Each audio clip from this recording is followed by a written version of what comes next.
bila bekerja tidak menambah rezeki dan malas-malasan tidak mengurangi rezeki, maka bagaimana Islam melihat urusan kerja keras? Bagaimana dengan aktivitas merencanakan sesuatu atau membuat strategi agar suatu hal itu sukses? Ini adalah perkataannya Imam Syafi'i. Pertanyaan semacam ini biasanya muncul dari orang-orang yang mereka meyakini kalau dengan usaha akan sukses, dan itu adalah satu hal yang salah para hadirin. Kenapa Imam Syafi'i katakan seperti itu? Warizquka laisa yungkisuhu ta'ani. Coba buka kitab Diwan Imam Syafi'i, kumpulan syair Imam Syafi'i, ada di bagian paling awal. Itu kuncinya hidup, dan itu yang kita jadikan pegangan agar kita hidup di dunia ini selalu merasa nyaman walaupun kita dalam keadaan sedang tertimpa masalah. Antara syairnya kemudian beliau membahas masalah rizki, beliau katakan warizquka laisa yungkisuhu ta'ani, dan rizkimu tidak akan berkurang dengan kau santai-santai. Bukan malas ya, ini bahasanya salah kalau malas-malas. Islam tidak ngajari kita malas ya. Dengan kau santai ya. Tidak menggebu-gebu, tenang ya. Jadi orang yang slow ya, slow kalau kata orang sekarang ya, slow ya, tenang. Tidak ngoyo-ngoyo banget ya, pagi sampai sore kerja, nanti malam kerja lagi, terus sampai sholatnya ditinggal semuanya. Nah ini termasuk yang tidak slow ini ya.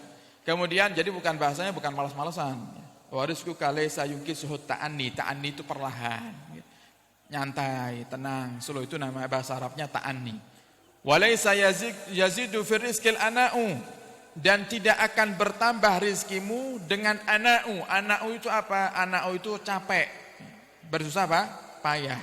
Ini para hadirin, Imam Syafi'i menjelaskan ini karena banyak kalau panjenengan ini kalau kerja beriman kepada pekerjaannya. Kalau kita tidak usaha keras, bagaimana kita akan sukses? Itu sudah kelihatan kalau kita itu beriman dengan usaha kita.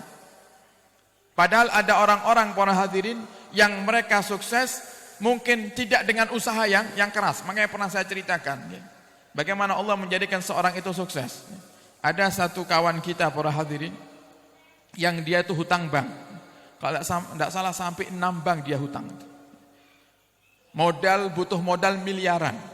Dia jalankan pekerjaannya 1 bulan, dia cerita kepada kami hasil keuntungannya 200 sampai ke atas, 200 lebih ke atas keuntungannya tiap bulan. Itu mulai dari bulan pertama dimulai pekerjaan sampai berjalan beberapa saat, beberapa tahun atau bulan. Kalau 12 bulan sudah berapa? Kelihatannya kan banyak. Ternyata apa? Beliau cerita kepada kita, ternyata yang namanya musibah itu tidak ada hentinya. Karena kita menggunakan modal yang salah, yang harus berkecimpung dalam dunia riba. Memang benar, untungnya dapat 200 juta, tapi akhirnya diberi musibah yang terus bertubi-tubi datangnya. Nanti sopirnya nabrak orang sampai meninggal. Akhirnya harus ganti rugi, pakai duit untung yang 200 juta. Sudah selesai masalah pertama, aman, tuntas, damai. Datang lagi keuntungan yang kedua di bulan kedua, dapat ratusan juta lagi. Tidak berhenti lagi. Truknya nabrak pembatas jalan sampai supirnya meninggal. Akhirnya harus memberikan tunjangan untuk keluarga. Keluar dari duit. Terus pokoknya musibah itu tidak berhenti sampai ditipu, bahkan sampai difitnah, berurusan dengan polisi dan lain-lainnya. Akhirnya merenung. Nah, ini gunanya tafakur, merenung. Ini jangan-jangan karena saya punya modal tidak halal. Akhirnya dia bersihkan semua pekerjaannya dari riba para hadirin, merintis dengan pekerjaan yang sama dan menjadi orang yang lancar sekarang, sukses. Bahkan ini mau umroh sekeluarga. Coba, dulu 200 juta mana umroh? Oleh karenanya dari sini pelajaran buat kita para hadirin. Islam itu mengajarkan kita untuk berikhtiar. Jadi apa yang dikatakan Imam Syafi'i itu tidak bertolak belakang dengan motivasi yang sering kita dengar, usaha tidak mengkhianati hasil, benar, tapi dengan syarat kita tidak boleh beriman dengan usaha. Allah paling benci ngelihat hambanya yang malas. Sampai Nabi Muhammad mengatakan, inna atyaba ma akala rajul, yang paling baik dimakan oleh seorang itu mingkas biyadih, yang dia hasilkan dari pekerjaannya. Kalau kita kepengen tahu makanan yang paling baik masuk ke dalam perut kita, istri kita, anak kita, keluarga kita adalah yang itu dihasilkan dari jerih payah kita, usaha kita. Sehingga para sahabat mereka Imannya luar biasa para hadirin. Sayyidina Abu Bakar As-Siddiq itu sampai ketika menjadi khalifah, beliau jualan di pasar. Sayyidina Abu Bakar jualan di pasar. Diingatkan sama para sahabat yang lainnya atau rakyatnya. Kata para sahabat yang lain, ya Abu Bakar, tempatmu bukan di sini. Harusnya engkau itu mengurusi rakyat. Apa kata Sayyidina Abu Bakar? Aku juga punya istri.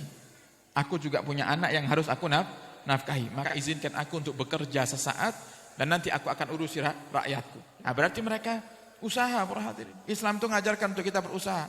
Islam benci orang yang malas. Allah tidak suka melihat daripada hamba-hambanya yang malas. Bahkan para sahabat ketika ada di antara mereka yang malas-malasan, Nabi tegur, Nabi marah. Cuman para hadirin yang jadi masalah, kenapa Imam Syafi'i mengatakan ini? Karena banyak di antara kita yang merasa yakin seakan-akan kalau kita usaha kita akan cepat kaya, padahal belum tentu para hadirin. Imam Syafi'i ingin menyadarkan kita, kalau kamu kerja tetap yakinilah Allah yang berikan rezeki. Kalau kita merasa, oh ini karena usaha saya, sombong sekali kita nih. Sombong, tidak tahu diri kita nih, yang ngasih Allah, gayanya tapi minta ampun. Sama seperti halnya ada sahabat kita ngasih kita hadiah. Ngasih hadiah iPhone 14. Yang paling mahal sekarang, paling baru. Berapa? iPhone 14 ya, 14 harganya puluhan juta. Dikasih ini, dikasih. Perengotan sombong.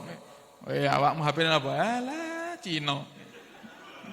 Sombong, dikasih loh, tidak tahu diri ini anak.